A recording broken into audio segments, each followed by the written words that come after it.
இன்றைக்கான இதனுடைய வார்த்தை நியாய தீர்ப்பு. பிரசங்கி 3ஆம் அதிகாரம் 17ஆம் வசனம் சொல்லுது, சகல எண்ணங்களையும் சகல செய்கைகளையும் நியாயம் தீர்க்கும் காலம் இனி இருக்கிறபடியால் சன்மார்க்கனையும் துன்மார்க்கனையும் தேவன் நியாயம் தீர்ப்பார் என்று என் உள்ளத்தில் எண்ணினேன்.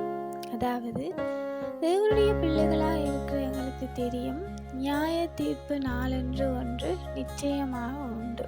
அதில் சொல்லப்பட்டிருக்கு, சகல எண்ணங்களையும் சகல செய்கைகளையும் நியாயம் தீர்க்கும் காலம் இனி இருக்கின்றதா.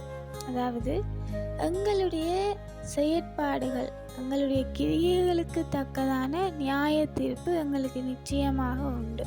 எங்களுடைய செய்கைகளுக்கு தக்கதான பலன் எங்களுக்கு நிச்சயமாக உண்டு. அதாவது நாங்கள் செய்கின்றதான நன்மைக்கோ சரி அல்லது தீமையான காரியங்களுக்கோ சரி, எங்களுக்கு அதற்குரிய நியாய தீர்ப்பு நிச்சயமாகவே உண்டு. இதில் சொல்லப்பட்டிருக்கு, சகல எண்ணங்களையும் நியாயம் தீர்க்கும் காலம் இனி இருக்கின்றதா. எங்களுடைய செய்கைகளுக்கு மாத்திரமல்ல, எங்களுடைய எண்ணங்களுக்கும் நியாய தீர்ப்பு ஒன்று உண்டு என்று இதில் சொல்லப்பட்டிருக்கு. தேவன் எங்களுடைய நினைவுகளை அறிகின்றார். தூரத்தில் இருந்தும் கூட எங்களுடைய எண்ணங்கள், ஏக்கங்கள் எல்லாவற்றையும் அறிகிறார் என்று சொல்லி எங்களுக்கு தெரியும். அப்படி இருக்கும் பொழுது எங்களுடைய எண்ணங்களுக்குரிய நியாய தீர்ப்பும் உண்டு. எங்களுடைய நினைவுகள், சிந்தைகள் கூட தேவனால் அறியப்பட்டு கொண்டிருக்கின்றது.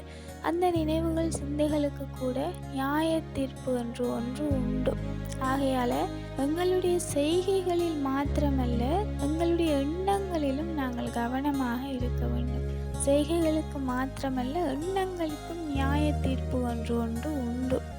சொல்லப்பட்டிருக்கு, சன்மார்க்கனையும் துன்மார்க்கனையும் தேவன் நியாயம் தீர்ப்பார் என்று என் உள்ளத்திலே எண்ணினேன். சன்மார்க்கரோ சரி, துன்மார்க்கரோ சரி, சகல விதமான எண்ணங்களுக்கும் சகல விதமான செய்கைகளுக்கும் நியாய தீர்ப்பு நாளென்று ஒன்று நிச்சயமாக உண்டு. எப்பொழுதும் எங்களுடைய எண்ணத்தில் இருக்க வேண்டிய ஒரே வசனம், நியாய தீர்ப்பு நாளென்று ஒன்று உண்டு. அதை நாங்கள் மனதில் வைத்திருப்போமாக இருந்தால் எங்களுடைய கிரியைகள், எண்ணங்கள், செய்கைகள் யாவும் தேவனுக்கு ஏற்றது போல, தேவனுக்கு பிரியமானது போல மாறும். ஆகையால் எங்களுடைய செய்கைகள் மாத்திரமல்ல, எண்ணங்களும் தேவனுக்கு பிரியமானதாக மாறட்டும்.